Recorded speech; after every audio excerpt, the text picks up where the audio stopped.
Bienvenidos y bienvenidas a una nueva entrega de Autores de Historias. Esta es la segunda parte de la entrevista con el profesor César Augusto Ayala Diago. Como ven, cambiamos de escenario. Básicamente esto se debe a que sinceramente no nos alcanzó el tiempo la vez pasada, así que tuvimos que agendar una nueva cita y molestar al profesor Ayala para preguntarle esta vez principalmente sobre su obra académica y sobre su regreso a Colombia después de hacer su doctorado. Profesor, bienvenido nuevamente. Muchas gracias, Andrés, por la invitación. No, y gracias por aceptarnos nuevamente, dedicarnos otro rato. Me gustaría dividir esta entrevista en tres partes. Una de ellas es la referente a la investigación que el profesor adelantó y sigue adelantando hoy en día sobre la Alianza Nacional Popular. Haciendo cuentas, son más de 20 años estudiando este fenómeno político y me gustaría iniciar preguntando por qué lo considera tan importante a este fenómeno. En la época en que yo empiezo a trabajar la ANAPO, la Alianza Nacional Popular, que dirigiera Gustavo Rojas Pinilla, había una preocupación por una tercera fuerza política en Colombia. Es decir, Colombia era un país de sistema bipartidista. Se veía todavía el bipartidismo muy sólido y ese bipartidismo no había tenido la competencia de una tercera corriente, un tercer partido.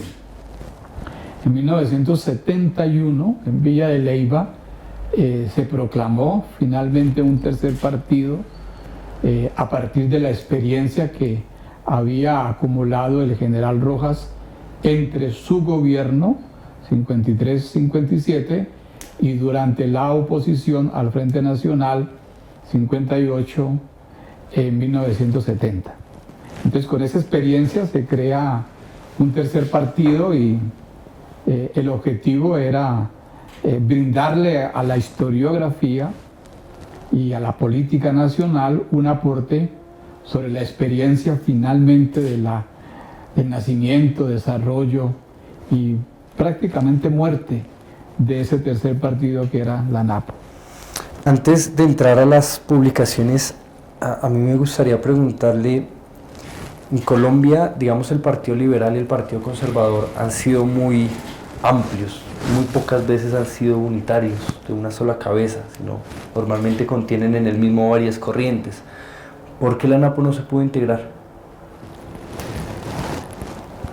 Es que el secreto del largo periodo que dura el bipartidismo es porque no había bipartidismo realmente. Claro. Sino que habían dos partidos liberales y dos partidos conservadores. Entonces el liberalismo lo que hacía era correr sus mojones hacia la izquierda y evitar que los liberales radicales se fueran del Partido Liberal, y los conservadores también corrían sus mojones hacia la izquierda, que es la democracia cristiana, que es el pensamiento social cristiano. Entonces, dentro del Partido Conservador se podía ser conservador demócrata, radical, si se quiere, y en el Partido Liberal se podía ser revolucionario. Ese es el secreto. Es decir, por eso no hay la posibilidad de una tercera fuerza con facilidad, porque el liberalismo movía a la izquierda, ¿verdad? Y el conservatismo movía la reforma social. Bien. Usted investiga principalmente la ANAPO en los años 90, digamos, desde su regreso y su inicio en la Universidad Nacional en 1991 inicia como esta este periodo investigativo. El primer libro que se publica sale en 1995, se denomina Nacionalismo y Populismo, ANAPO y el discurso político de la oposición en Colombia, de 1960 a 1966. Me gustaría preguntarle por el recorrido que tuvo que realizar para las fuentes que nutrieron este trabajo de investigación. Yo me había doctorado con una investigación sobre la ANAPO. Un doctorado es una tesis en filosofía de la historia. Entonces yo utilicé en el doctorado, claro, mucha documentación de primera mano, pero cuando regresé al país y pensé en convertir mi tesis de doctorado en publicación, pues me tocó hacer de nuevo la investigación, más que completarla, porque se necesitaba recoger mucha fuente primaria. Claro. Las fuentes estaban muy dispersas. La Casa Rojas, por supuesto, guardaba un buen archivo que yo utilicé, pero a mí me interesaba más que la ANAPO, familiarmente hablando, porque el partido era muy familiar, más que un partido familiar, por rescatar lo que me interesaba era la experiencia popular. Y la experiencia popular estaba en todo el país. Entonces yo empecé a recorrer todo el país, haciendo entrevistas, entrevistando a líderes de arriba, líderes del medio, líderes de abajo. Ellos, los de abajo sobre todo, habían guardado mucha información, mucha hoja volante, mucho periódico local. Esa información estaba escondida porque se estaba en plena o persecución todavía del M-19 o un proceso de paz, de desmovilización. La gente había subido a los soberados, a los techos, toda esa propaganda de la ANAPO, porque los colores de la ANAPO pues, fueron heredados por el M-19, entonces todo lo que fuera parecido con la ANAPO pues se identificaba con el M-19 y de esa manera se perseguía a las personas que pudieran tener esa documentación. Fue muy grata esa experiencia. Pues sobre la mayoría ya hay que poner una cruz, ¿no? Porque ya la mayoría están muertos, pero yo entrevisté mucha gente que me aportó no solamente material visual, periódicos y demás, sino la posibilidad de conversar con ellos y entender por qué fueron anapistas, qué los llevó a militar en la ANAPO. Yo descubro, trabajando las entrevistas, que la gente de la ANAPO, por el lado liberal, la ANAPO es un partido de liberalismo y conservatismo, tenía dos alas políticas. Yo descubro en ese trabajo de entrevistas, descubro que los liberales, por lo regular, venían del gaitanismo y los conservadores venían del alzatismo. Digamos que la tesis que yo intento demostrar es que la ANAPO fue posible porque partía de dos tradiciones políticas muy importantes en la historia del país, cuales fueron gaitanismo y alzatismo. Ya lo nombró, pero me gustaría que lo recalcara un poco más, y es la importancia de la entrevista como fuente histórica y también como recurso, ¿no? Para, no solo en este libro se ve reflejado en digamos, la entrevista como fuente, sino en varias de sus publicaciones.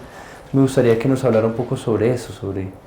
Sí, no es la metodología de la tradición oral, de la historia oral, en donde el testimonio es muy importante para la estructura de un trabajo, sino acá es un diálogo, yo le ayudo a los anapistas a recordar, ellos me aportan hipótesis de trabajo, y yo trabajo con las entrevistas, pero las entrevistas, por supuesto, las someto a crítica. No creo 100% en lo que ellos me afirman por lo, digamos, flexible que es la memoria frente a los acontecimientos que le corresponde vivir a una persona. Estamos en los años 90 recogiendo esta información, y la gente de los 90 lo que está haciendo es procesar esos mismos 90 referidos a los años 60 y a los años 70. Por eso es una fuente muy valiosa, pero que los historiadores trabajamos la entrevista histórica de una manera distinta, más que creer en la entrevista misma, es un diálogo, es una conversación entre ellos que fueron protagonistas y yo que soy el que estoy haciendo la narración y el análisis. Al año siguiente surgió su libro Resistencia y oposición al establecimiento del Frente Nacional, los orígenes de la Alianza Nacional Popular. Digamos que en el primero se trabaja del 60 al 69, en este va mucho más atrás, y me gustaría que abordara y que nos contara un poco sobre el mito de la dictadura, como el mito que utiliza la ANAPO de fundación, si se quiere. Sí,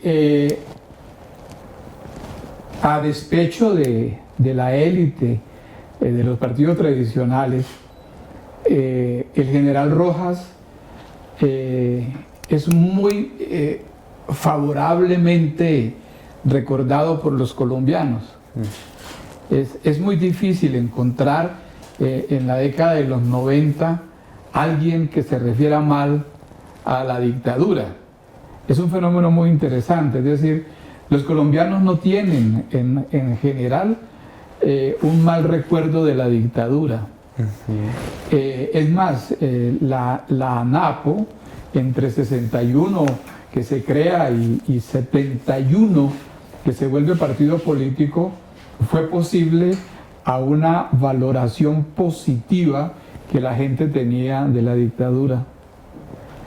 Entonces, eso lo aprendo con las entrevistas.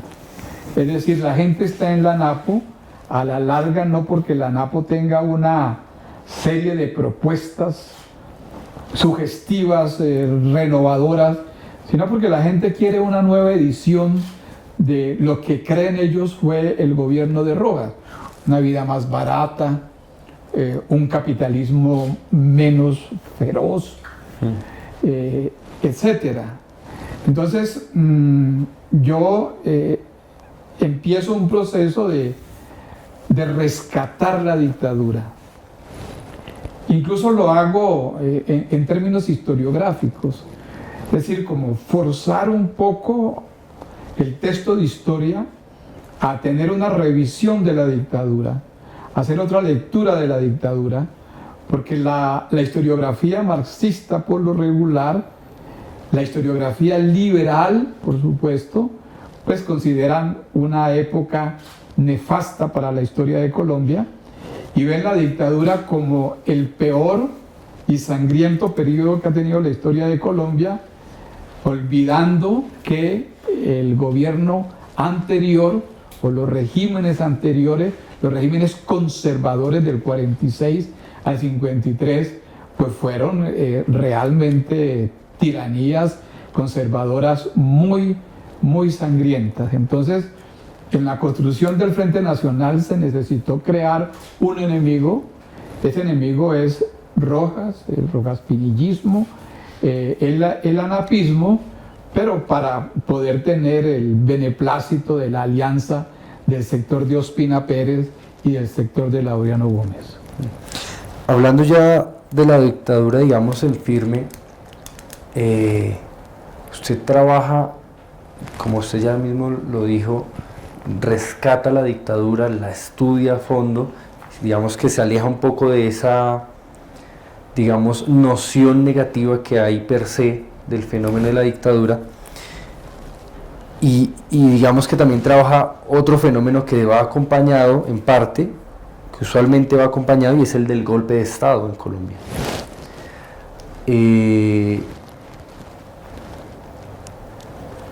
Hay un artículo en específico que usted trabaja que se llama Golpe de Estado y Fiesta en Colombia. Háblenos un poco de ese proceso, de qué es lo que realmente usted encontró al estudiar por lo menos esa fecha de 1953, el 13 de junio, y sobre todo la celebración de 1954. Sí, yo lo que encuentro es una festividad, es un entusiasmo. Cuando el general Rojas asume el poder, es decir, hay una espontaneidad política. La gente, el 14 de junio, el golpe se da el 13, pero eso se da durante el día, y realmente la gente amanece el 14 de junio con un nuevo gobierno. Y la espontaneidad del bogotano, que es el que vemos sobre todo en la calle, pues hace pensar que la gente entró en un fervor, en un entusiasmo, a tal punto que ningún gobierno en la historia de Colombia había sido recibido de esa manera. Empieza a darse una serie de manifestaciones, las primeras muy espontáneas. Ya después el gobierno aprende lo que es una manifestación y la instrumentaliza, la canaliza y la vuelve otra cosa, pero las primeras manifestaciones fueron muy espontáneas, y empieza un matrimonio entre Colombia y el régimen. De Colombia quiero decir que no hubo, salvo los comunistas y los laureanistas, todo mundo celebraron los liberales que estaban adentro, los liberales que estaban afuera. Es decir, todo el mundo creyó a Rojas un segundo libertador, un salvador de la patria. Y bueno, él empieza un periodo con mucha esperanza. A poco de llegar al poder, se desarma la guerrilla de los Llanos, hay un armisticio, los guerrilleros de los Llanos entregan las armas. Esto fue muy simbólico por el proceso de cualificación que tenía el proceso revolucionario en los Llanos Orientales, el haber conseguido la paz, la generosidad del ejército, haber otorgado esa amnistía, el regreso de los desplazados a sus poblaciones. Es decir, hay un enamoramiento que coincide con una audacia del régimen en utilizar el entusiasmo para, a través del entusiasmo, crearle una ideología a la dictadura, que eso viene de parte de la Oficina de Prensa y Propaganda que dirigía Jorge Luis Arango, que era un connotado nazista colombiano, antioqueño, muy ilustrado en la teoría de la comunicación de Goebbels, y que además estimulaba al régimen para crear un ministerio de propaganda. No se da a la postre, pero la oficina prácticamente funciona como un ministerio. Es decir, la propaganda fue, por primera vez, el país tiene un aparato de propaganda política tan moderna, que moderniza desde el Estado las formas de hacer la política. El único que está en la plaza pública recorriendo el país como si fuera un candidato es el general Rojas, porque los demás tampoco lo pueden hacer. Entonces, quien hace la política es el Estado. El régimen no solo se legitima a través de la sanción de la Asamblea Nacional Constituyente, sino que logran legitimar el gobierno a través de la plaza pública. Es decir, la plaza pública es la que legitima el gobierno. Cada vez que el gobierno está en crisis, sale a la plaza pública en busca de esa legitimación. Cuando ya es forzada la legitimación, entonces ya la manifestación no es espontánea, ya la manifestación es fríamente calculada, ¿no? Es hasta científicamente organizada. Entonces, lo que yo hago es ver cosas en ese régimen, sobre todo el de la comunicación, que es el que me parece más interesante de rescatar, en la medida en que la censura de prensa no cesa, sino que se hace más fuerte, el régimen se hace más comunicativo.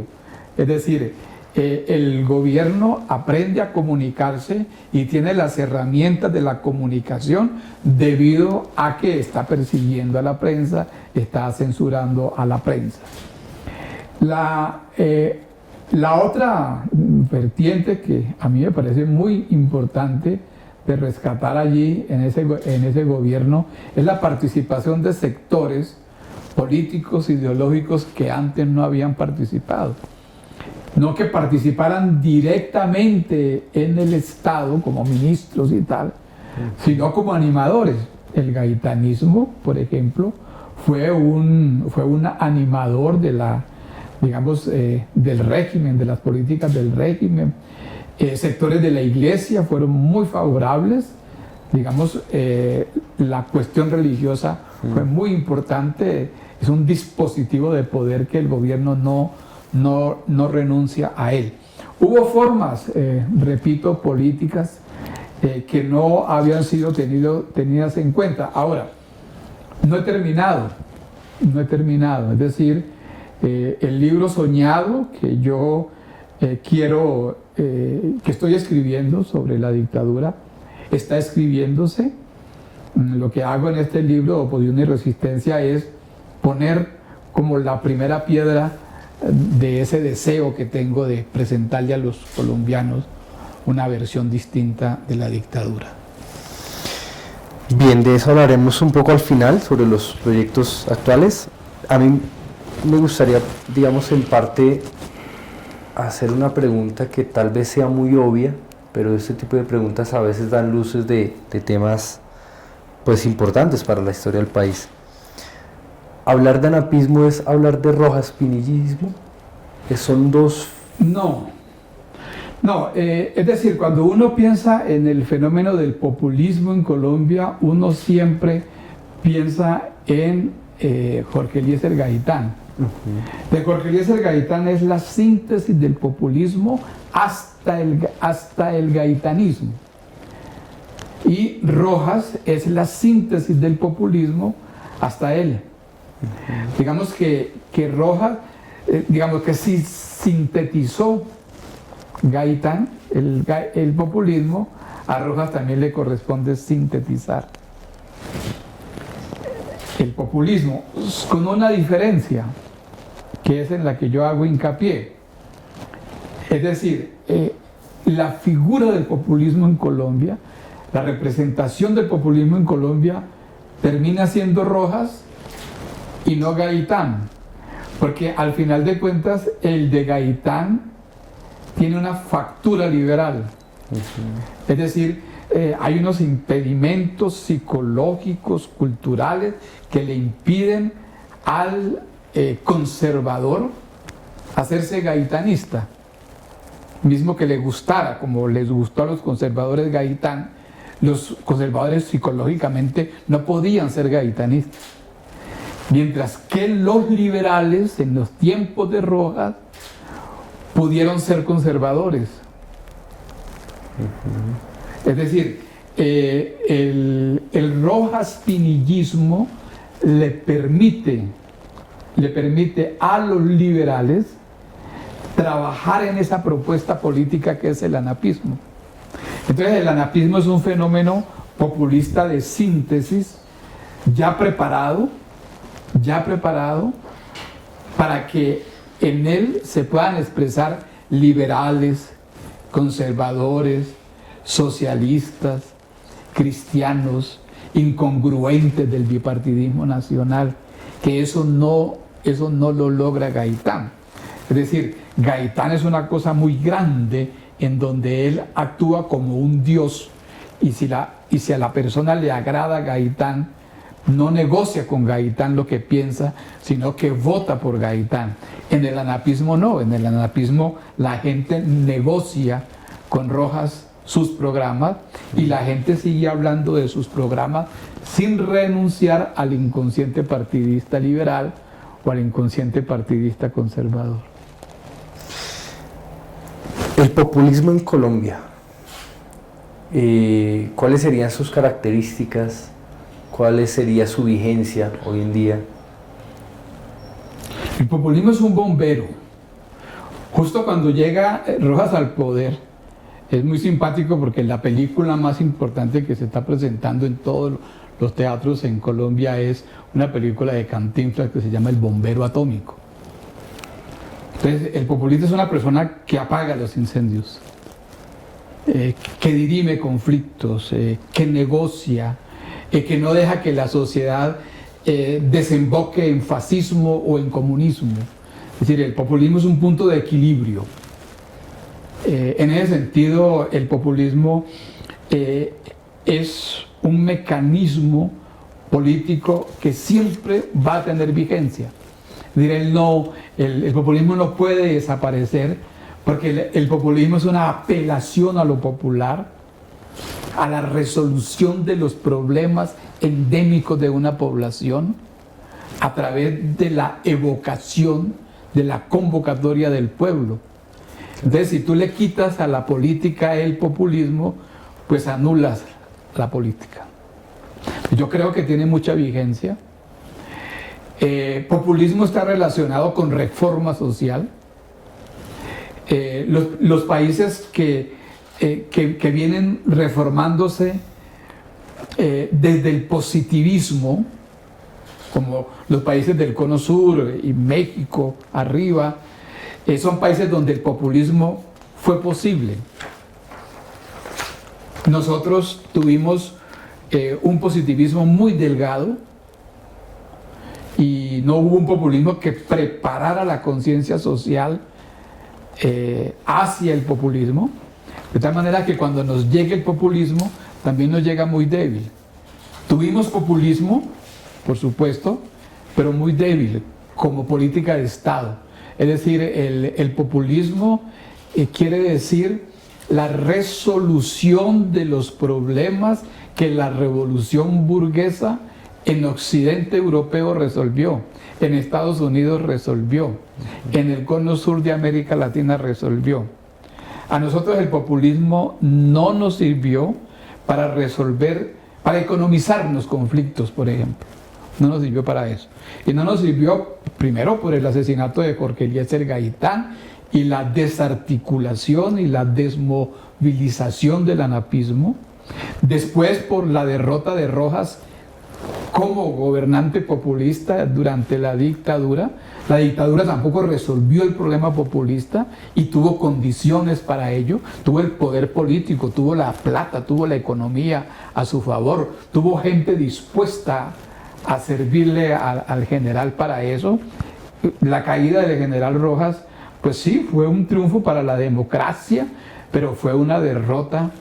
Fue un triunfo para la democracia política, pero fue una derrota para la democracia social. Y luego, cuando yo denomino al primer libro Nacionalismo y Populismo, es porque estudio todos esos movimientos que le hicieron la oposición al Frente Nacional, y le hicieron la oposición al Frente Nacional desde los movimientos conciliatorios del mismo establecimiento hasta los movimientos radicales como los guerrilleros. Todos hicieron política con las banderas del populismo. O sea, en la década del 60 fue una década populista. Hubo todas las condiciones. Por ejemplo, Lleras Restrepo tuvo todas las condiciones para haber sido un presidente populista, reformista. No pudo. Su principal programa, que fue el de la reforma agraria, que ese era el que nos iba a dar una identidad y nos iba a resolver el problema de la nación como tal. No, Lleras no pudo con ese problema. Y la inconsecuencia de todos esos movimientos políticos que se fundaban, se refundaban, desaparecían, todo eso fue canalizado por el general Rojas. Es decir, hacia 1966 el país ya estaba polarizado en Frente Nacional y Antifrente Nacional. Y el Antifrente Nacional lo amalgamaba la corriente de la ANAPO. Hay una frase muy recurrente en sus clases, y es que el ANAPO logró por abajo lo que el Frente Nacional hizo por arriba, por las élites. ¿Puede explicarnos un poco? Sí. La ANAPO fue un movimiento audaz, muy audaz, muy retador, retaliador también, que bebía mucho del enemigo también, porque la política es un aprendizaje, aprenden unos y aprenden otros. El enemigo termina diciendo las cosas que más critica, ¿cierto?, del opositor. La ANAPO fue posible por la audacia, creo yo. El Frente Nacional es la alianza de los dos partidos políticos para 4 años de gobierno que se alternarían liberales y conservadores. A imagen y semejanza surge la Alianza Nacional Popular. Es decir, la ANAPO va a tener un ala liberal y va a tener un ala conservadora.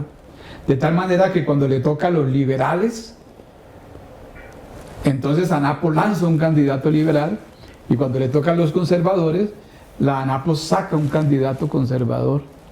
Entonces la gente se sentía muy cómoda, porque la gente no dejaba de ser liberal ni dejaba de ser conservadora. No tenía problemas ni siquiera familiares, que en Colombia era muy común tenerlos si uno no estaba en el partido de la familia. Ya él tenía las dos alas, de tal manera que por arriba había un Frente Nacional de la élite liberal conservadora, de las masas liberales conservadoras dirigidas por las élites, y abajo hay un Frente Nacional popular que es dirigido por el general Rojas. Por arriba la élite le enseñaba a los godos votar por liberales, a los liberales por godos, y eso mismo hacía popularmente el general Rojas. Digamos que el Frente Nacional fue posible porque el Frente Nacional tuvo una versión por abajo y una versión por arriba. Una versión por arriba y una versión por abajo. El profesor César Ayala en uno de sus libros definió el Frente Nacional como un sistema excluyente y discriminatorio. Me gustaría primero saber si sigue teniendo esa concepción acerca del Frente Nacional, y segundo, si considera que han habido cambios sustanciales. Sí, como la política se ha empequeñecido tanto en términos intelectuales y crecido tanto en términos económicos, yo creo que hay un empeoramiento de las condiciones políticas. El haberle quitado a la política la letra, sobre todo, y haber preferido la finanza, ¿no? Es decir, el partido político, el político ante todo es un empresario, y la política, como todo en este capitalismo, pasó a ser del dominio de la economía de mercado. Pues yo creo que no estaba presente cuando yo escribía, cuando yo empecé a escribir sobre la historia política de Colombia, pues hace que uno reconsidere cosas. Claro. Por ejemplo, no era tan evidente en el Frente Nacional el enriquecimiento, la corrupción. Los presidentes, algunos presentaban su declaración de renta cuando entraban y cuando salían, como el caso de Alberto Lleras Camargo. Había un servicio social, el hombre público se había formado como tal. Lo que se estaba cocinando lo vemos ahora ya preparado, que es la apropiación que hace el capital de la política, la apropiación que hace el capital del Congreso, en fin, de todo lo público. la conversión de Colombia en un país privado, en un país de economía privada, el modelo liberal de desarrollo en desprecio, digamos, en despecho de lo social, de lo público. El haber llevado, fíjese usted que con todo eso que hizo Mariano Ospina Pérez de los seguros sociales, es que es una cosa conservadora, pues eso funcionó mucho mejor que el sistema de salud que tenemos, porque el sistema de salud que tenemos pues se le entregó todo al capital financiero. Entonces, todas esas cosas hacen que uno empiece a evaluar de otra manera el papel de los políticos en esas épocas. Es decir, si cuando escribía yo no había entendido muchos papeles como el de Carlos Lleras Restrepo, por ejemplo, o el del mismo Álvaro Gómez Hurtado, hoy en día pienso distinto. Digamos que el presente me ha dado unas pistas para valorar de otra manera el Frente Nacional, en el sentido de que de alguna manera ellos hicieron la paz de medio siglo. El Frente Nacional de todas maneras fue un proceso de paz, sin reivindicación de las víctimas, todo lo que tú quieras, pero fue un proceso de paz victorioso. Yo creo que los liberales ya no se siguieron matando con los conservadores y viceversa, surge otro tipo de violencia, pero la violencia que ellos habían fabricado casi desde 1930, esa violencia desaparece con el Frente Nacional. Ahora, había condiciones para eso, incluso la derecha, existía una derecha social que ya no existe. La derecha era reaccionaria en cierta manera, la de los 30, que va a la dictadura de Rojas, trabaja allí y que después la rescata el Frente Nacional. El Frente Nacional trabajó con quienes fueron fascistas en la época del fascismo, pero que si uno los ve desde hoy en día, no eran tan fascistas, porque tenían un programa social que se basaba en llevar a cabo, en poner en práctica, llevar a política de Estado la doctrina social de la Iglesia. Hoy en día no tenemos eso, hoy en día tenemos es una derecha furiosa, furibunda, antipueblo, antirrazas populares. Es decir, es una derecha peligrosa, cual no fue tan peligrosa, por ejemplo, la violencia de los leopardos, ¿no? Incluso la dictadura se llama dictadura en el mundo pues porque es un gobierno de facto muy represivo, en extremo represivo. Pues nosotros hemos tenido regímenes posteriores a la dictadura mucho más dictatoriales, mucho más opresivos, y con una opresión que no es el problema simplemente de la censura de prensa, que sí, claro, es un problema, pero hoy en día tenemos libertad de prensa, toda la que tú quieras, pero tenemos una desigualdad horrible, ¿no? Una de las desigualdades que están de punta, digamos, en el mundo que vivimos. Una de las formas en las que usted aborda los procesos históricos es por medio de las campañas políticas. Es recurrente a lo largo de toda su obra. ¿Por qué? Por el esparcimiento. Colombia ha sido un país muy pobre en esparcimiento. No existían políticas públicas de esparcimiento.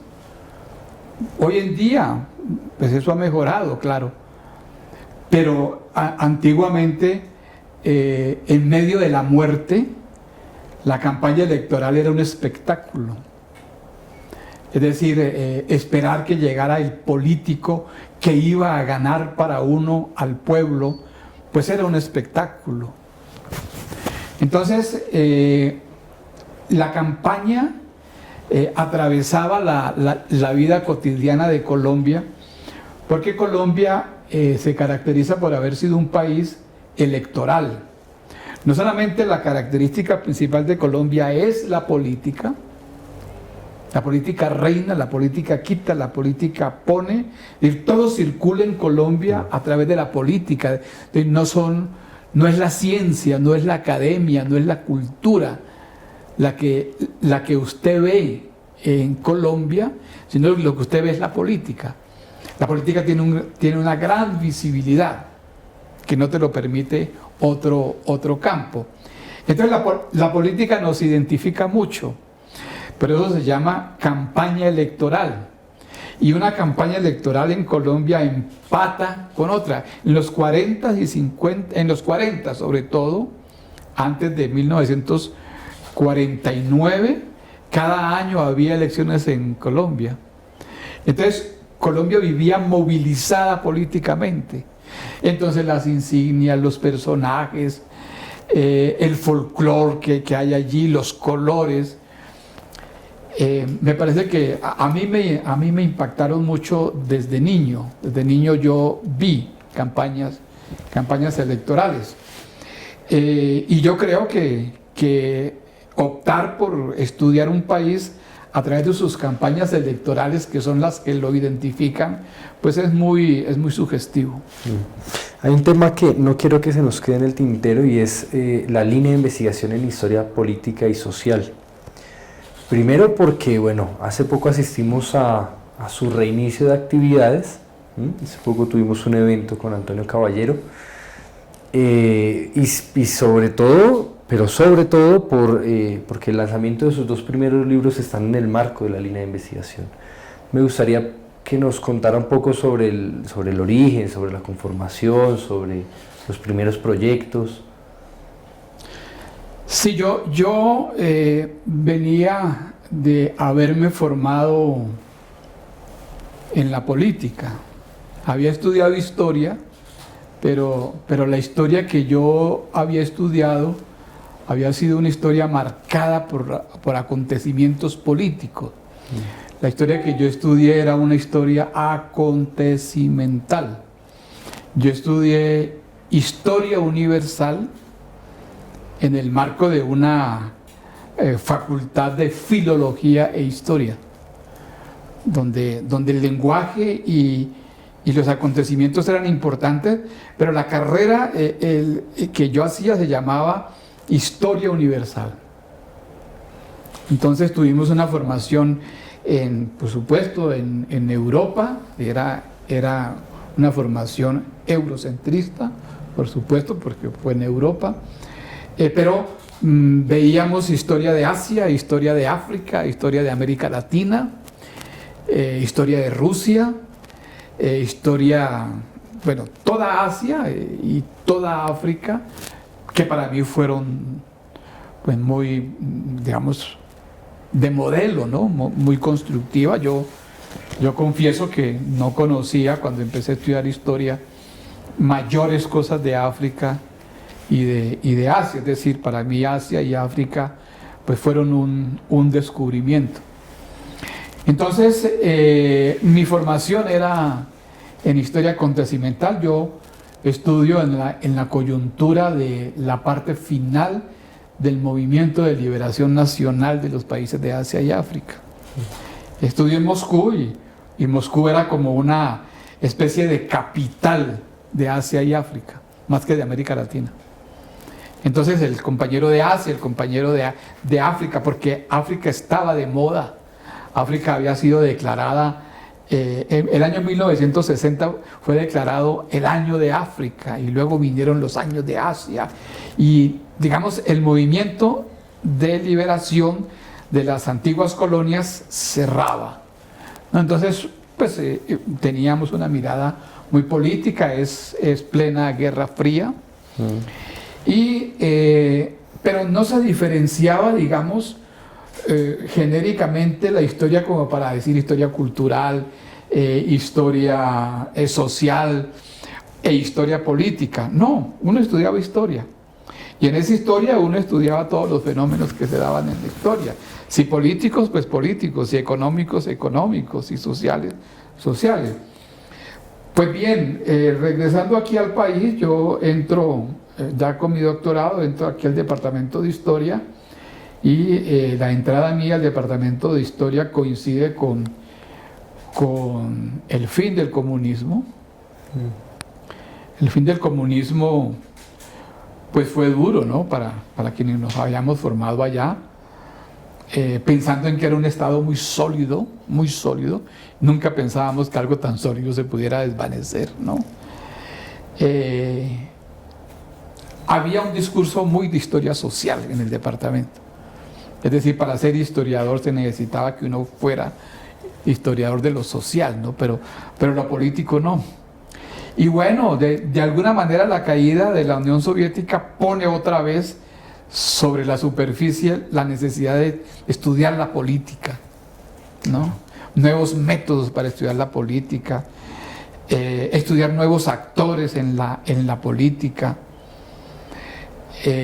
Yo sigo pensando que la Unión Soviética no se cayó por factores económicos. Yo sigo pensando que los estados no se caen por la economía. Al contrario, los estados se sostienen por la política. Es decir, un estado se acaba, un régimen se acaba, no porque falle económicamente, sino porque falla políticamente. Es decir, Venezuela no se va a caer porque Venezuela esté mal económicamente. Se cae por factores políticos, pero no por la economía. Los pueblos están acostumbrados al sacrificio milenios.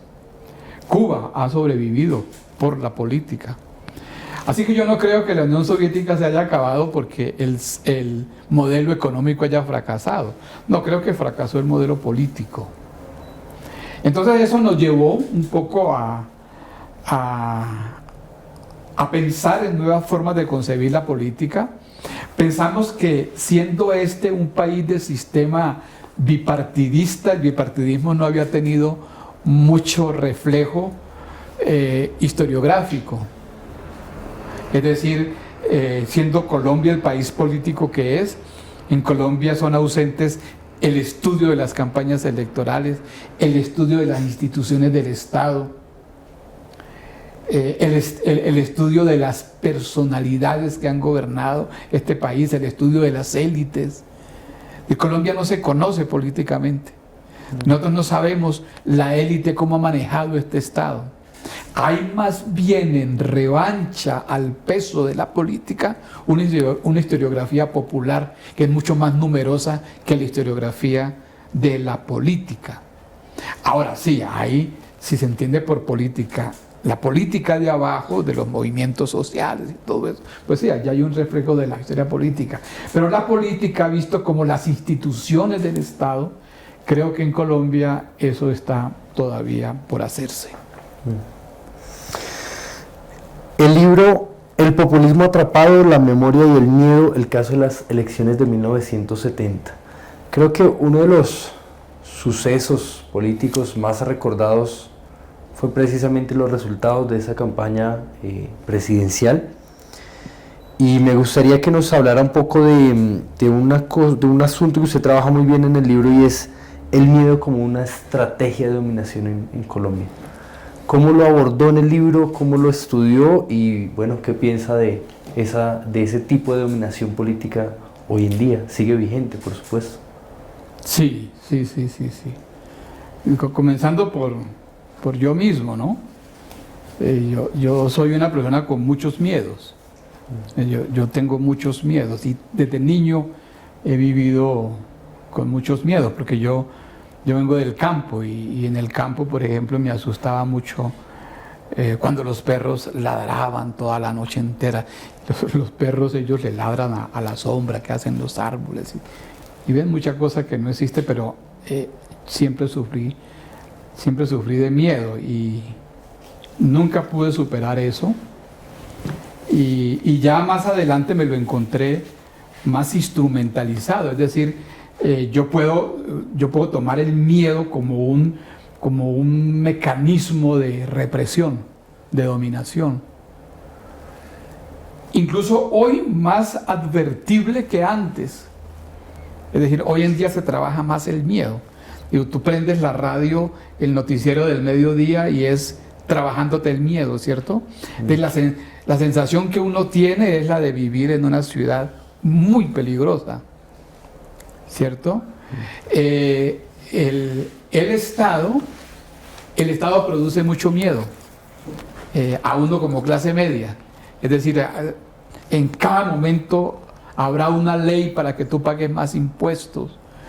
La universidad implementa más políticas para ponerte contra la pared.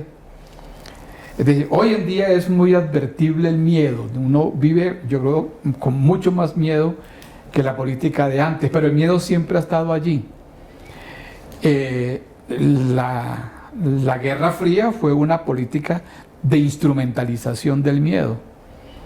Es decir, entre más miedo le metamos a la población del comunismo, pues la gente se va a hacer más comunista. Entonces, Rojas pierde las elecciones no solamente porque no alcanza la votación que se necesita en 1970, sino porque se ha instrumentalizado el miedo de lo que significaría si Rojas, de lo que significaría para el país si Rojas regresa al poder. Ahora, el miedo pues lleva a la mentira, ¿cierto? Es decir, la mentira también es muy importante porque a través de la mentira yo le doy fuerza al miedo. En el país hay 1.800.000 cédulas falsas, decía Laureano, ¿verdad? Eso es una gran mentira, ¿verdad? En fin, yo considero que el miedo es parte de los mecanismos de dominación de la clase dominante de una sociedad. Para cerrar esta sección, que no se nos quede por fuera algo que es muy importante, es su maestría en lingüística, en el marco de los 50 años. Sí, cuando yo cumplí los 30, bueno, hay que hacer un doctorado, porque uno a los 30 y sin doctorado, eso es complicado. A los 40 hay que hacer un hijo, ¿no? Porque pues uno sin un hijo, ¿verdad? Pues árboles no, porque toda la vida he sembrado árboles, entonces ya después toca es escribir libros. Entonces siempre cuando vienen esas efemérides de la vida de uno tan atormentadores, que son fechas cerradas, pues uno empieza a hacer balances, ¿no? Bueno, ¿qué es lo que he hecho? ¿Qué es lo que no he hecho? La lingüística en mí no es una vocación tardía, sino una vocación represada. Yo me formé con viejos, es decir, para mí, mi vida fueron muy importantes mis bisabuelos. Pues como fuimos hijos de los mayores en las familias, entonces nosotros alcanzamos a conocer a nuestros bisabuelos. Y los bisabuelos en esa época hablaban muy bien. Es decir, hoy en día no, porque hoy en día las lenguas han contaminado mucho el español. Entonces, hoy en día si uno está en la ciudad, uno tiende a hablar muy mal la lengua porque la lengua está muy contaminada, incluso los avisos que uno ve. Pero en esa época, como hoy pienso también, el campo resguarda la lengua. Porque no hay posibilidad, a no ser que tengan un televisor por ahí, alguna cosa, ¿no? Pero en el campo se conserva la lengua. En el campo se sigue diciendo dijeron, hubieron, haiga, ¿no? Es decir, y uno encuentra esas palabras y a uno le da mucha alegría, porque al existir gente que vocalice esas palabras, quiere decir que esas palabras no van a morir. En cuanto se deje de decir aiga, pues la palabra aiga va a desaparecer, y no es bueno que desaparezca esa palabra. Entonces yo tenía mucha vocación por el lenguaje, porque me formé con gente de lengua. En esa época no había el cuento de la cultura bilingüe, A nadie se le ocurría que uno podía ser bilingüe. Una escuela muy fuerte en la lengua, es decir, el español, el castellano.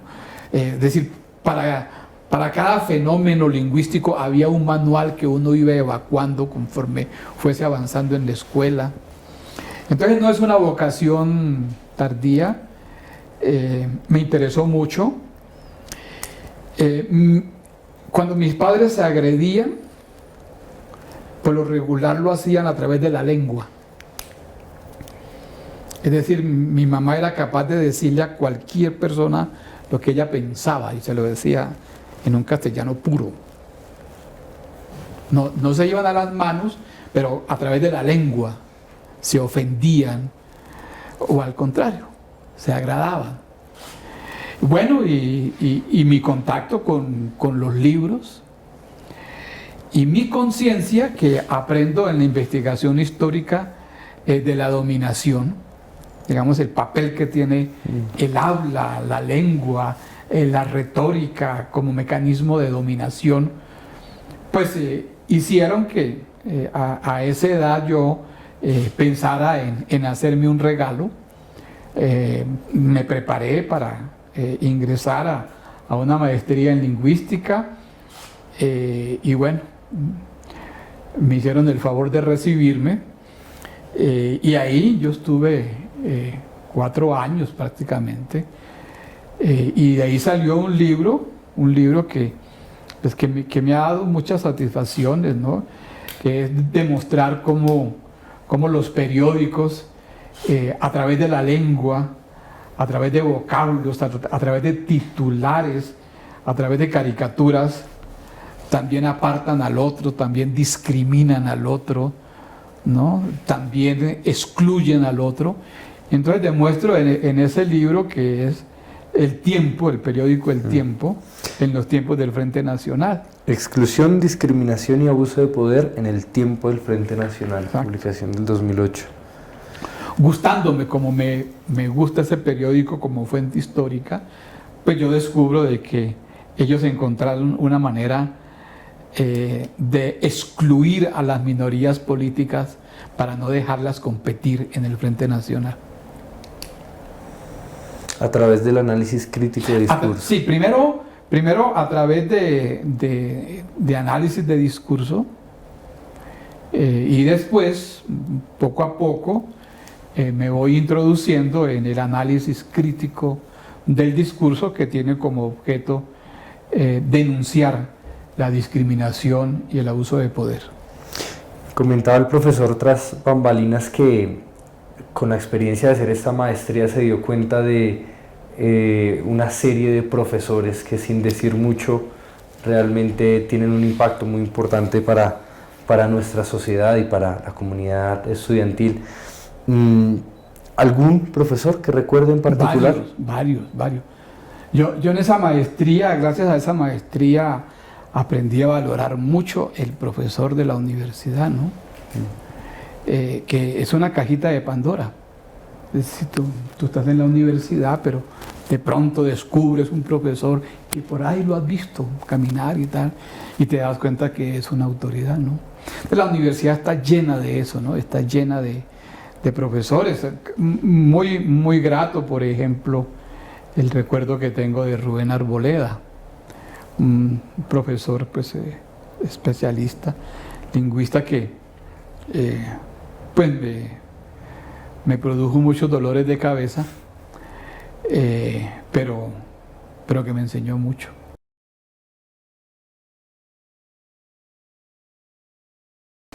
En esta sección abordaremos los 3 tomos referentes a la biografía de Gilberto Alzate Avendaño, realizada por el profesor a partir del 2004. Es una obra novedosa, como se advierte, como lo manifiesta el profesor Bernardo Tovar, y hay un referente que el profesor mismo ha aceptado en algún momento dado, y es Gerardo Molina. ¿Nos puede contar un poco sobre eso, sobre Gerardo Molina y las ideas colombianas en Colombia, que vienen también en 3 tomos? Sí. Pues es una incapacidad de uno, ¿no? digamos, la síntesis es muy difícil.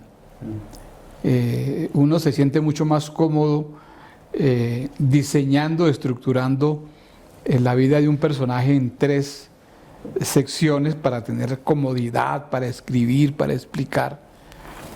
Y yo había estudiado trilogías. Pues sí, la más conmovedora pues fue la de Gerardo Molina, Las ideas liberales en Colombia. Digamos que esa estructura de ese trabajo me sirvió mucho.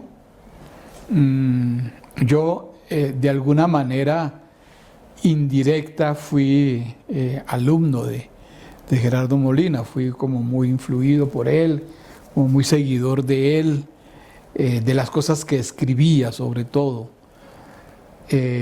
Fue como el intelectual que me alumbró a mí en mi vida universitaria, es decir, sentía mucha admiración por él. Y su generación, prácticamente, ¿no? La generación de Gerardo Molina, pues es la generación que nos formó a nosotros por contaminación. Digamos que la estructura de la trilogía de Gilberto Alzate Avendaño tiene su origen en la estructura que hizo Gerardo Molina en Las ideas liberales en Colombia. Advierte uno un peso mayoritario de la historiografía liberal, hecha por personas afines al liberalismo y también, digamos, sobre temas liberales. Sí, la historiografía colombiana es liberal, con la ayuda de los marxistas, claro, pero es liberal, es decir, finalmente lo que resulta de la historiografía es que este país lo hicieron los liberales. La historiografía liberal universitaria trae esa tradición de Indalecio, de la escuela revisionista, y ya de ahí en adelante la historia social, la historia política, lo que hace es fundamentar la tesis de que la democracia en Colombia tiene que ver con los liberales y la antidemocracia tiene que ver con los conservadores. No sé, yo no estaba muy contento con ese axioma, porque mi vida no me había indicado eso. Es decir, yo vengo de unos abuelos paternos alzatistas, de unas amistades conservadoras que construí en mi juventud, de unas lecturas conservadoras. Yo valoro mucho el positivismo comtiano como corriente conservadora. Comte escribe una apelación a los conservadores muy interesante. Lo que yo trato es de ver a Alzate como comtiano, más que como spenceriano, positivista, y empiezo como a rescatar un conservatismo que yo creo que hizo cosas interesantes. No hubiera sido posible el liberalismo que hubo democrático sin un conservatismo democrático. Por ejemplo, el 3 de junio de 1953 escribía en una carta Lleras Restrepo a unos liberales aquí en Bogotá, él escribía desde México a unos liberales aquí, en la necesidad que tenía el Partido Liberal de asociarse con Gilberto Alzate Avendaño para poder resistir la tiranía Urdaneta Gómez. Durante mucho tiempo Lleras Restrepo y Alzate estuvieron trabajando un proyecto de paz, una comisión de paz. Los conservadores alzatistas fueron víctimas de una persecución tenaz del laureanismo, la tenaza, le llamaban ellos a la política laureanista. La prima, por ejemplo, la prima de medio año, eso es obra conservadora. Como dije, los seguros sociales, muchas instituciones del Estado las hicieron los conservadores. Y bueno, había también un morbo profesional, así como quise animar los estudios alrededor de Rojas para animar la historiografía, pues yo me he propuesto animar a la historiografía conservadora promoviendo temas conservadores. En parte no es una biografía, en parte es leer la historia política del siglo XX a través de un personaje. Sí, allí hay un principio gramsciano que yo tomo, que es que cualquier cosa que a uno se le ocurra sirve para hacer la historia es de un país en un periodo determinado. Entonces uno puede escoger mujeres, uno puede escoger minorías políticas, uno puede escoger la biografía, la historia de un partido. Cualquier cosa que uno escoja es una excusa para metérsele a la historia de un país. Ahora, en tratándose de Alzate, hay muchos obstáculos para hacer una biografía. Digamos, Colombia no es un país que se caracterice por una heurística organizada. Digamos que Colombia no es un país de archivos organizados. Los partidos políticos, uno puede escribir de ellos porque los partidos políticos tenían periódicos y los periódicos se conservan, pero los partidos políticos no tienen archivos. Las familias no tienen archivos. Al historiador colombiano no le va tan bien como al historiador mexicano, donde hay una política de archivo, una política de estado de archivo. Pues con Alzate no era posible pensar en una biografía convencional, porque para que exista la idea de una biografía convencional es necesario ante todo que a quien le voy a hacer la biografía haya sido autobiografiado. Es decir, tener la conciencia de que yo soy tan importante como para cada cosa que hago, sobre la que hago, yo guarde registros. O que haya alguien que me los esté haciendo, como en el caso de Gaitán, por ejemplo, que sí había detrás de él gente organizándole su archivo.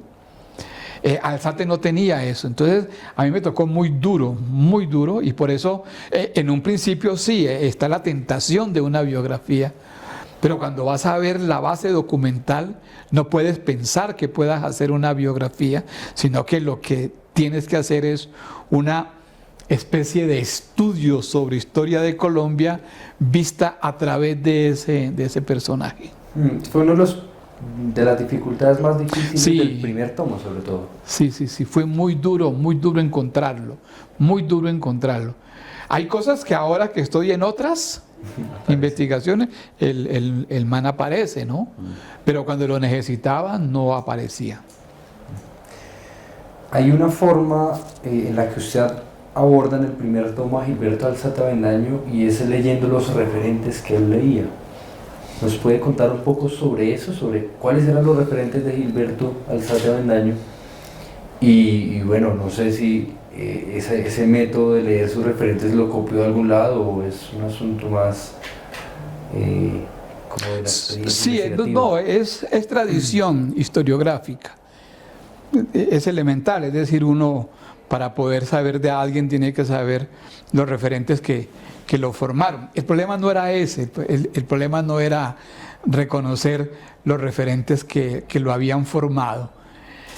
El problema es que era un reto por varias razones.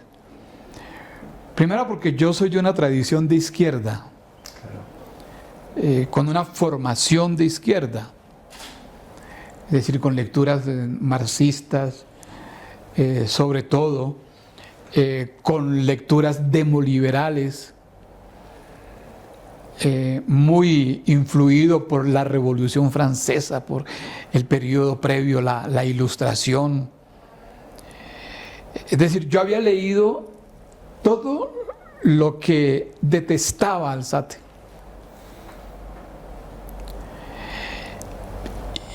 Yo estoy escribiendo ese libro con más de 50 años. Y el hombre muere a los 50 años. Entonces, eso tiene sus bemoles en el sentido de que el hombre tiene una cultura a los 50 años que a mis 50 no tengo. O sea, él es más importante que uno.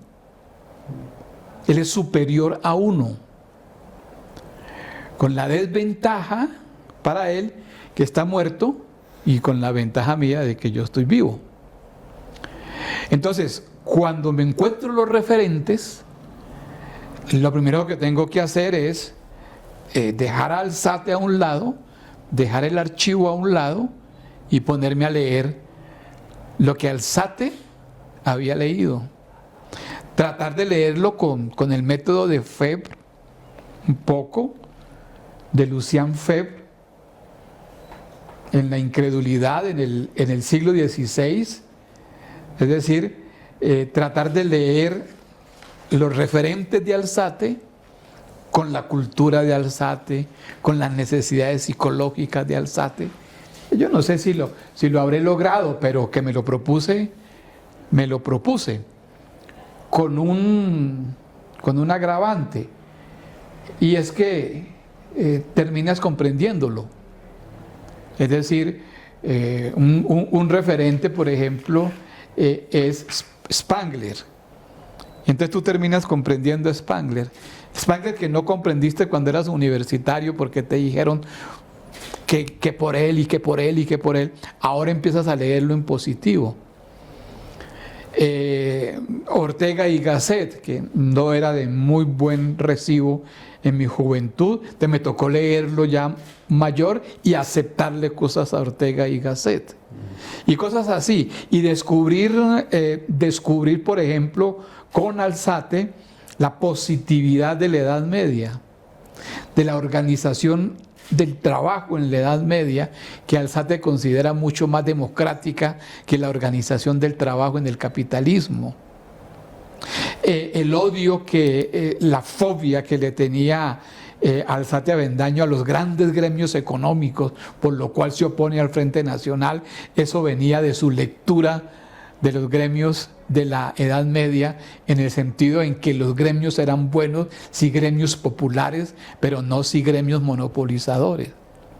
Entonces uno empieza un proceso de aprendizaje con el personaje. El personaje te está enseñando todos los días, te está enseñando. Entonces a mí me toca que leer los artículos que él escribe sin firma. De tal manera que uno no sabía si esos artículos eran escritos por él o por interpuesta persona. Pues, como estoy haciendo mi maestría en lingüística, aprendo a leer el texto y aprendo a entender en qué momento en el periódico El Diario de Colombia es Alzate el que está escribiendo, ¿no? O en El Colombiano incluso. Cuando yo encuentro un artículo de Alzate. Sí, es que además la maestría en lingüística yo la hago para volver un poquito atrás, porque la necesito también. La necesito, porque estoy trabajando texto y me doy cuenta que si no trabajo lingüística no voy a poder devorar, procesar esos textos. En fin, yo voy aprendiendo, pero también, como estoy viviendo, estoy haciendo nuevas lecturas, me están llegando nuevas referencias a mí. Entonces el trabajo se convierte en un diálogo entre él, sus referentes y mis referentes. Yo descubro que es un Gaitán conservador. que es la representación de lo popular en el Partido Conservador.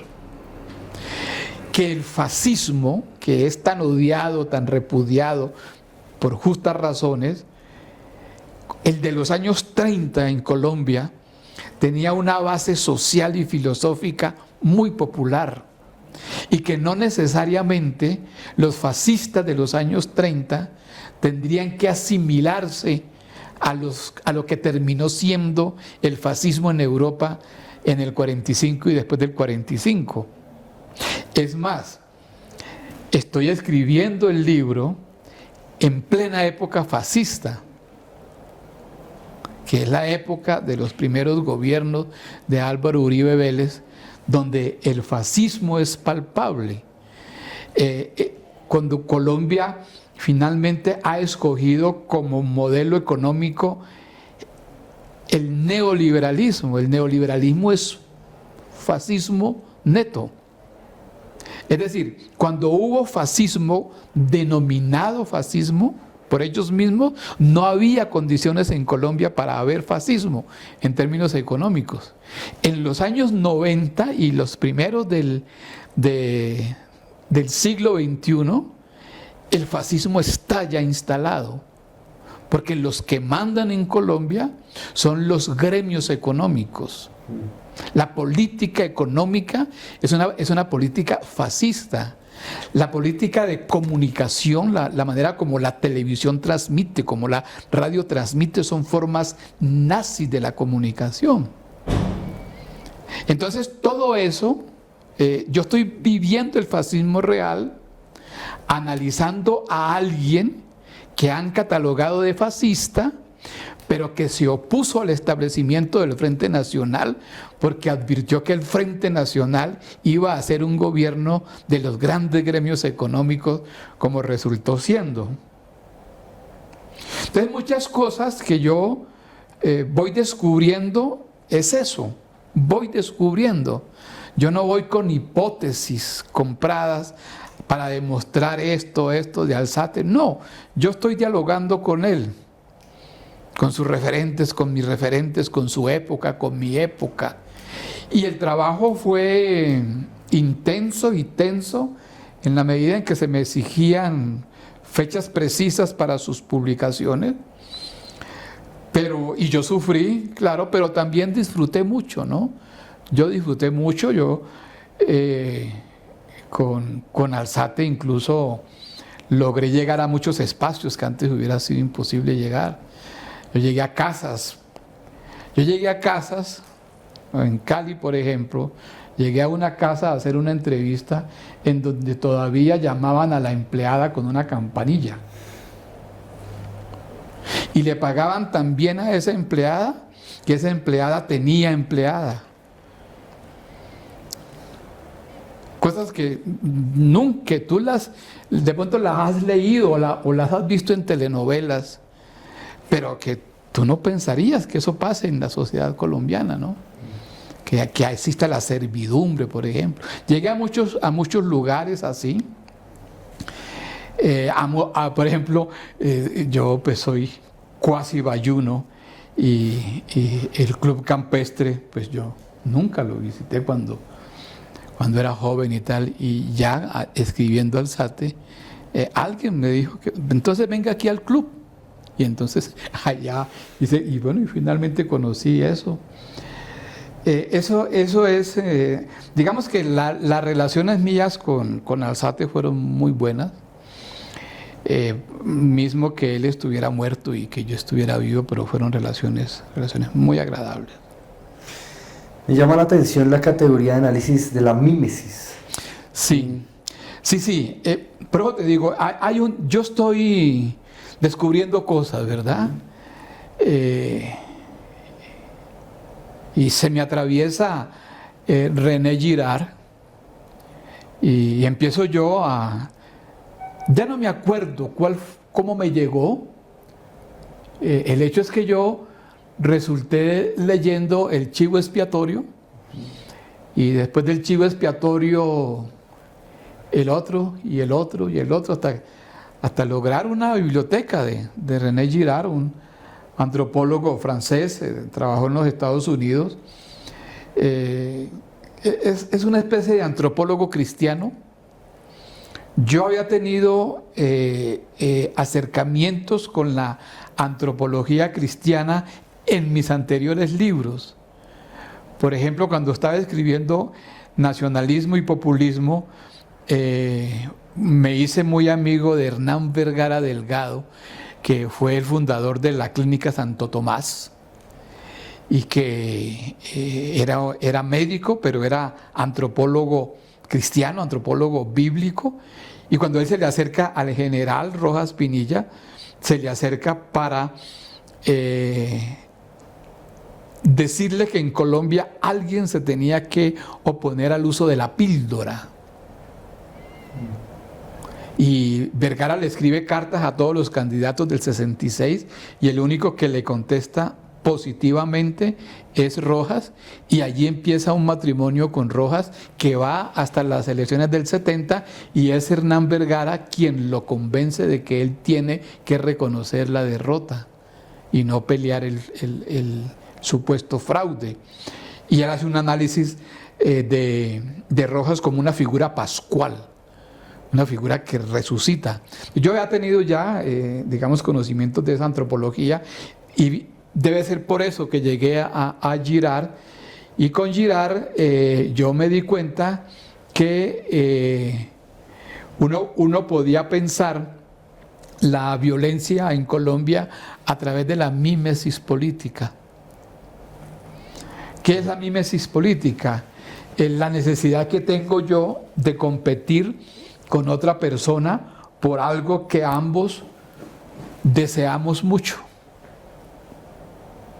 Entonces el Partido Liberal y el Partido Conservador desean el poder, pero ninguno lo suelta. Entonces el no soltar el poder produce un conflicto de mímesis. Y la única posibilidad en el cristianismo de resolver esa mímesis es la muerte de Cristo. En su defecto, el chivo expiatorio.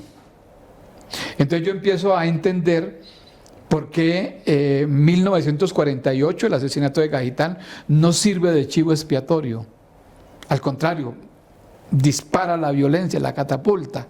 Pero sí sirvió el chivo expiatorio, por ejemplo, para hacer las paces en 1958.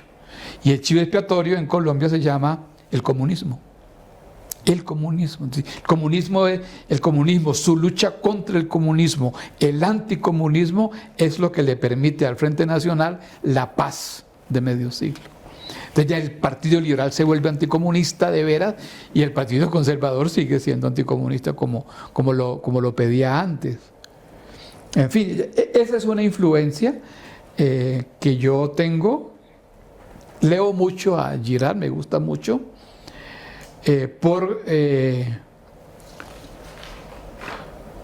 no sé, fíjate, yo no tengo la creencia en Dios. Yo no soy creyente. No, porque yo no tengo cultura para ser creyente. Para ser creyente se necesita una cultura. Yo no la tengo. Yo no tuve influencia como para... mi hijo tampoco. Porque como no es bautizado, no ha hecho la primera comunión, nada de eso, entonces él no tiene esos referentes. Creo que nunca ha ido a una misa. Entonces él ni siquiera le pasa por la cabeza a Dios. Pero yo, sin creer en Dios, soy muy religioso. Y sin creer en Dios, soy muy cristiano. Es decir, yo vivo de acuerdo a la cultura cristiana. Me gusta mucho la imagen cristiana, por ejemplo. Me maravilla, es decir, todo lo que haya, el arte que hay alrededor de la religión. Y me gusta mucho la religiosidad popular. No me gusta la religión en Colombia, porque la religión en Colombia es muy eclesiástica, es muy de parafernalia, de obispos, de arzobispos, de cardenales. Pero en cambio me encanta la religiosidad popular de México, la religiosidad popular de Brasil, ¿no? Que allá, mira tú que las Semanas Santas en Colombia, para tomar el caso de Popayán, que tiene tanta fama, pues esas procesiones son desfiles militares. Pero en Brasil no, en México no, esos son masas que no tienen necesidad de hacer filas para hacer una expresión, una manifestación de expresión religiosa. Entonces, me llama mucho la atención, digamos, la antropología política. Entonces, cuando nosotros hacemos la línea, y lo que yo quiero aportar es mirar la historia política de Colombia, pero desde la antropología política y no desde la ciencia política, no desde la teoría política, no desde la sociología, sino desde la antropología política. Y bueno, yo esas cosas intento hacerlas con Alzate, ¿no? Hay unas cosas que se logran, otras que no mucho, Por ejemplo, Bakhtin. Bakhtin es muy importante porque alguna vez le dice Gerardo Molina a Alzate, que siempre fue presidenciable, en un café aquí en Bogotá, le dice Molina a Alzate: Gilberto, ¿y nosotros qué? ¿Qué vas a hacer con nosotros cuando llegues al poder? Y Alzate le dice: a todos ustedes les daré un salvoconducto. Eso, que es una broma, es muy importante porque era un hombre de diálogo. Era gocetas. Era un hombre que sabía reírse de sí mismo. Es muy difícil que tú encuentres una fotografía de Laureano riéndose a mandíbula batiente. Es muy difícil encontrar una fotografía de Gaitán riéndose. Alzate no, Alzate era una persona que se reía de sí mismo, que echaba cuenta. Es más, cuando el primer tomo es prologado por Belisario. Entonces, cuando yo me encuentro con Belisario, para que me entregue el prólogo, Belisario Betancourt se queda viéndome y me dice: ¿sabe qué me gustó de su libro? Que usted superó la anécdota. Porque lo que había de Gilberto Alzate Avendaño eran anécdotas. Todos los cuentos de la política se los achacaban a Alzate. Es un hombre, incluso hay un libro que es anécdotas de Alzate Avendaño. En fin, yo creo que hay un aprendizaje, ¿no? Yo creo que yo aprendí mucho de allí, y creo que hice una propuesta. Reivindiqué la acción nacionalista popular, que había sido vista por la historiografía como un movimiento fascista. No es que no lo haya sido, pero es una reducción, es una caricatura, es una simplificación considerarlo así. En el último tomo hay una parte en la que usted, digamos, manifiesta que se vuelve muy personal el texto. O sea, es decir, que ya después de tanto trabajo entre Alzate, digamos, usted lo siente muy cercano como personaje político. Y ahí, digamos, a mí me gustaría preguntarle, en el fondo, ¿se volvió alzatista? Yo terminé pensando que uno termina haciendo apologías, ¿no? Por muy objetivo que sea, porque ese es parte como del requisito para ser historiador. Pues uno no va a decir que yo soy subjetivo. Claro que uno intenta ser objetivo, ¿no? Si no, uno no se le mide a una investigación. Es parte como del método, ¿no? Y por muy objetivo que uno sea, uno termina haciendo una apología, pues versada, documentada, sustentada, pero yo no creo que haya superado la apología historiográficamente fundamentada. Lo repito. Ahora, lo que pasa es que como es un drama la vida de él, ¿cierto?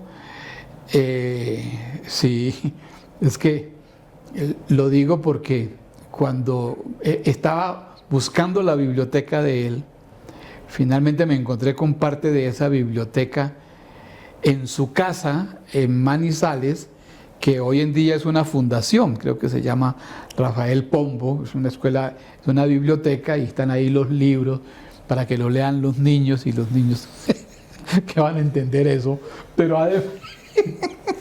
además los asientos donde me tocó sentarme fueron los asientos que mandó a hacer Alzate para el matrimonio.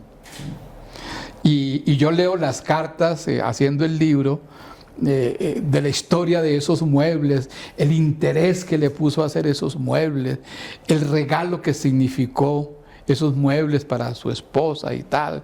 Los muebles tenían que estar el día exacto del matrimonio y tal. Y yo estoy sentado en esos muebles, ahí en un sitio insignificante, ¿no? Lo digo porque, insignificante ya, lo digo porque es un drama la vida de él. Digamos que es la construcción de un político. Pues no venía de abajo, él es hijo de un general de la República y tal. No venía de abajo, pero incluso así en Colombia, para alguien que quiere hacer política, la política no es fácil. Es decir, hacer política frente a un hombre en el mismo partido de él, que es el dueño de todo, que es Laureano Gómez, y trazarse la vida contra esa figura que es Laureano Gómez dentro del partido, pues eso fue una apuesta fue muy difícil. Y bueno, finalmente tú ves la pelea que él está llevando en el interior de ese partido, lo que él tiene en la cabeza que puede hacer con este país, que es una especie de democracia funcional que poco se ha estudiado, pues porque eso lo planteó en primer lugar el fascismo, pero la democracia funcional tenía cosas muy positivas. Hay un proyecto tan frustrado en el alzatismo como frustrado el proyecto de Gaitán. Gaitán lo matan teniendo 50 años y este se muere de una mala operación a los 50 años. Entonces, a la larga tú lo que resultas haciendo es la vida de un hombre vencido. Digamos, él fue vencido en la política, ¿no? Fue vencido en su disposición de llegar al poder y fue vencido por una enfermedad finalmente, ¿no? Entonces todo eso para un cristiano, pues eso requiere un método, ¿no? Eso uno no es capaz de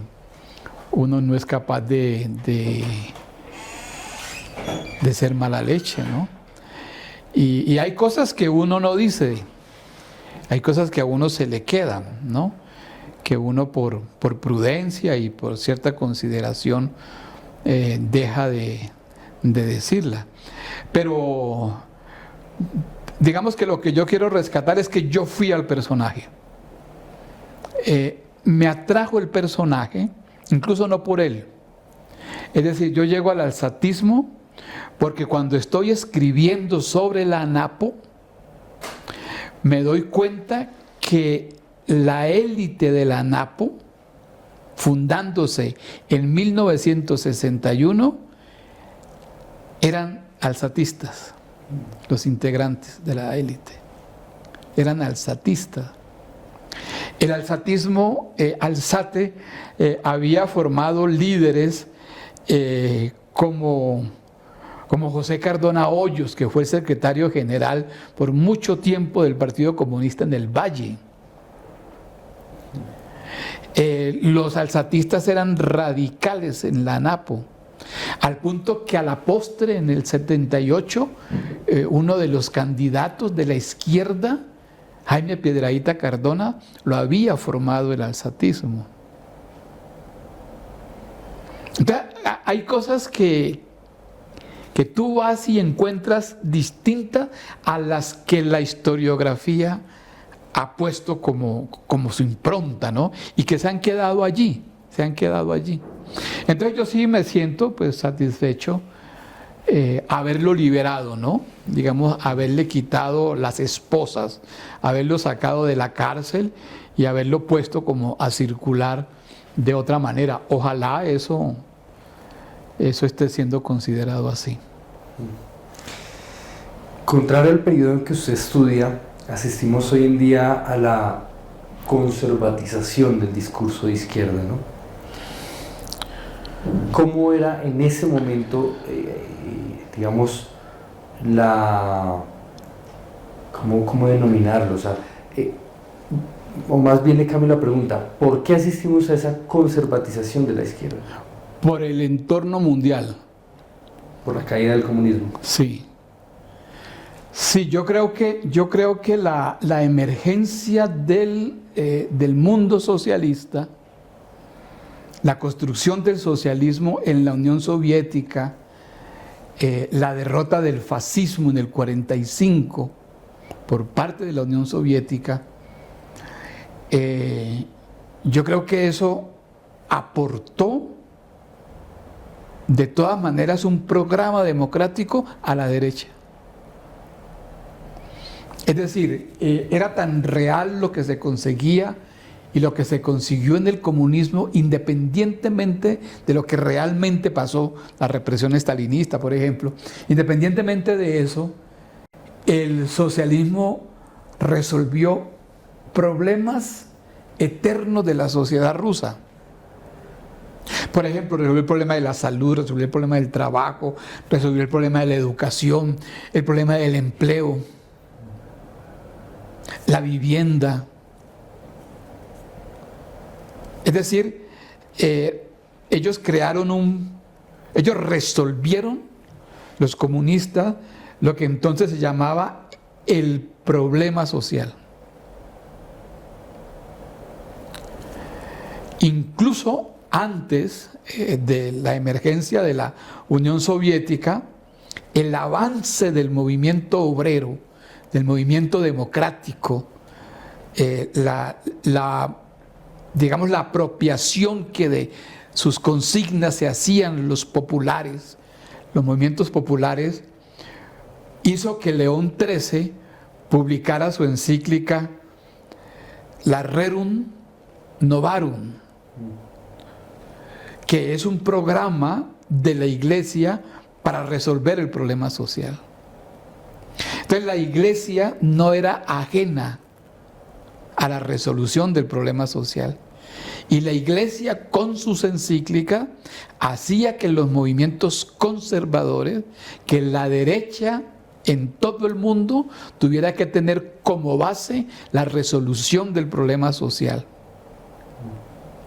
Y claro, emerge la Unión Soviética, eso se vuelve una realidad que va más allá de la Rerum Novarum, más allá, que ya es, digamos, el gobierno del pueblo.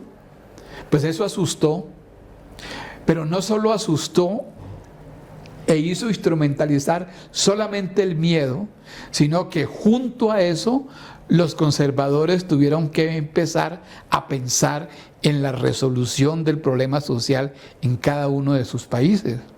Es decir, la democracia socialista contaminó a la democracia burguesa occidental, y la democracia burguesa occidental contaminó a la derecha nuestra, de tal manera que nosotros tuvimos una democracia social. Al desaparecer la Unión Soviética, al desaparecer el sistema socialista, ahora la derecha ya no tiene esa necesidad de resolver problemas sociales.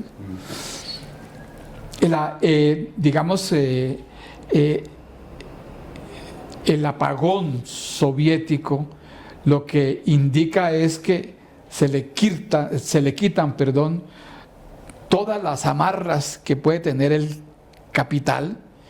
El capital se convierte ahora sí, sin ninguna oposición, en un sistema neoliberal, y el neoliberalismo termina tomándose la economía de todos los países, de tal manera que la democracia ya no se vuelve social, sino que la democracia se vuelve prácticamente en una instrumentalización del capitalismo.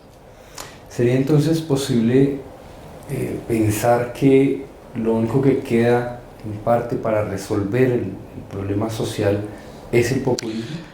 Sí, esa es la ironía, esa es la paradoja.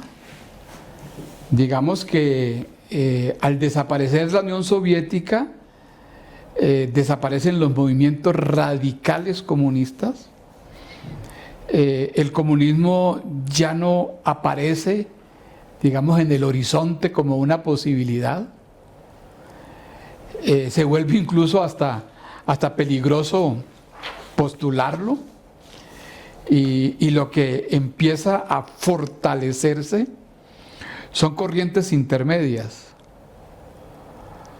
que comúnmente se denominaron populismo. Hay que anotar que el populismo tuvo muy mala prensa desde la izquierda. A la izquierda no le gustaba el populismo. Y los principales críticos del populismo en la época del populismo fue la izquierda.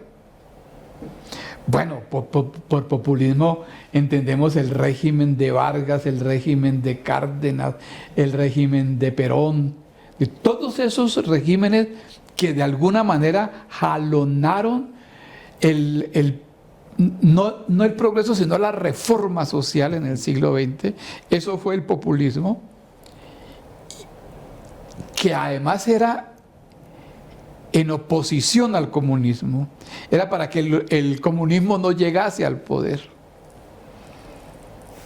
La influencia mayor, pues, por supuesto, haya de la Torre con el fenómeno del APRA. Pues mire la paradoja, al final lo que quedó en el mundo como revolucionario fue el populismo. Es lo único que hay. Es decir, si tú quieres reformas sociales, que hoy en día son reformas sociales de corte conservador, porque el populismo es conservador, incluso porque conserva la vida, conserva la naturaleza, conserva muchas cosas. Es decir, por eso con Rojas fue posible y no con Gaitán, pues porque Rojas es un conservador. Lo que quedó fue el populismo, de tal manera que el discurso democrático de hoy en día, por ser populista, no que sea malo, sino que es conservador. Por ejemplo, si alguien quiere resolver un gran problema en Bogotá, como es el del transporte, el que lo proponga es el más sensato, ¿cierto? El que gane la pelea es el más sensato. En otra época, en otro tiempo, los candidatos estarían proponiendo como solución a la movilidad en Bogotá transporte público gratuito. Hoy en día no se puede proponer transporte público gratuito porque es hasta delito. Si viviéramos en la época de otrora, cuando existía el comunismo, estuviéramos pensando en la bondad del aborto para las mujeres. Hoy en día, cualquier líder que quiera emerger tiene que ser en contra del aborto. Entonces, quien pone la agenda de la política no es lo revolucionario, democrático, sino lo conservador. Es decir, un líder nuevo es líder, sí conservador. Mira el espectro.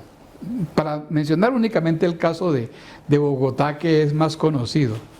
En este momento, si las elecciones fueran el domingo próximo, las ganaría Claudia. ¿Claudia se llama? Claudia López. Claudia López, ¿cierto? Y Claudia López es un personaje conservador. allí no hay nada de revolucionario, es lo que Claudia López es el candidato que en los años 40, 50 hubiese tenido una buena corriente liberal o una buena corriente conservadora. Pero no hay peligro de nada. Entonces lo que quedó fue populismo. Y el populismo, gústenos o no, conservatiza a la izquierda.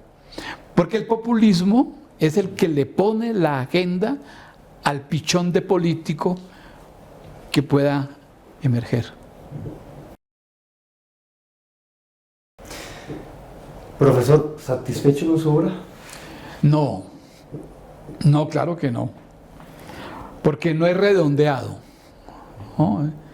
No he como amarrado la cosa, ahí la tengo. Lo que pasa es que soy muy glotón en términos académicos, y entonces me meto en otras cosas y hago otros artículos y lo único que me ilusiona es el ejemplo de Margarita Yourcenar, que ella empezó a escribir su Adriano y 20 años después dijo, uy, ¿verdad que yo había empezado a escribir? Y entonces recapacitó, reaccionó y volvió y tomó Adriano y terminó Adriano después de 20 años de receso. Yo he tenido recesos, no he suspendido, por supuesto, no he suspendido. Estoy trabajando, sigo trabajando desde la antropología política para redondear esto que he venido pensando hace más de 30 años sobre la variante colombiana del populismo, más desde cosas mesiánicas, más desde la cultura religiosa, desde la cultura política religiosa de los colombianos, más desde la comunicación, desde la representación, y bueno, y tratar de proyectar algunas teorizaciones de lo que hago. En eso es que estoy en este momento. La idea de la creación de autores de historias, de este espacio en el que estamos, ¿la venía pensando desde hace tiempo? Sí. También creo que es una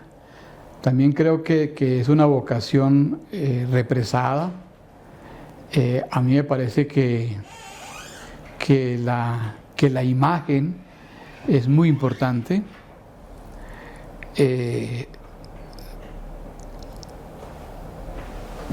Dicen que los millennials y los anteriores a los millennials son producto de la imagen.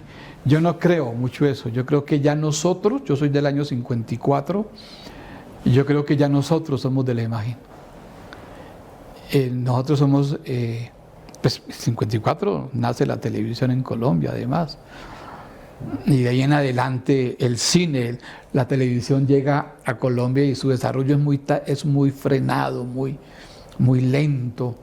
Yo creo que los colombianos empezamos a ver televisión muy tarde. Yo creo que se necesitaron como 20 años para que la gente pudiera ver televisión además. Pero sí veíamos mucho cine. La prensa es imagen. Y la vida es imagen. Digamos que todos nos formamos a través de la imagen. Yo tengo muchas relaciones con la imagen porque una de mis tías estaba casada con un operador de cine en el norte del Cauca, entonces yo conviví con ellos y participé mucho de la influencia del cine, de los géneros cinematográficos.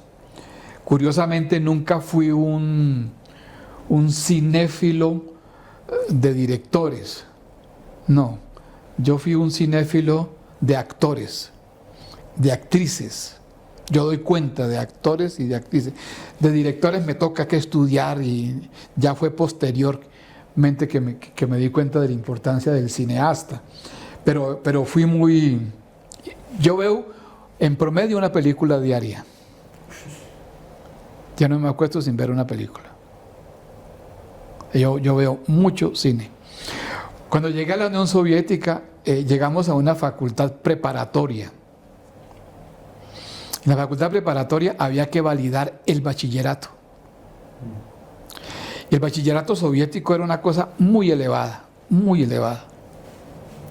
Entonces a mí me tocaba que para poder en ese año validar el bachillerato, me tocó que ver mucha historia en cine, mucha literatura en cine. Las grandes obras de la literatura, yo primero las vi en cine. Que el cine histórico y el cine literario en la Unión Soviética era muy interesante. Había una sala de cine que se llamaba Cine Retro, en donde tú podías ir a ver las películas de hace 20, de hace 30 años. Entonces ese teatrico a mí me permitió ponerme al día en los conocimientos de la cultura universal. Me llamó mucho la atención el trabajo de la imagen. Me gustó mucho el teatro también. Saber de la gente a través de una entrevista siempre me ha gustado. Es decir, aprender a hacer una entrevista a alguien a mí me parece algo mágico. Entonces, siempre pensé que deberíamos hacer un programa como este, como para hablar con los profesores, para saber de la vida de los profesores y después tener el proceso que hemos tenido, ¿no? Ir avanzando, ojalá nos vaya bien en eso. ¿A quién le hubiera gustado entrevistar? A los cacaos del periodismo colombiano. Ni siquiera de la política, del periodismo colombiano. Porque yo tengo la sospecha de que este país no lo hicieron ni liberales, ni conservadores, ni el pueblo, sino que este país lo hicieron los periodistas. Es decir, estamos en un periodo nuevo, por supuesto, ¿cierto? Donde reina el narcotráfico y todo lo que indique narcotráfico. Pero antes de eso, incluso el anterior presidente, pues es un hombre de los medios, ¿no? Es decir, el poder del periodismo, a mí me parece que es muy importante la experiencia del periodismo.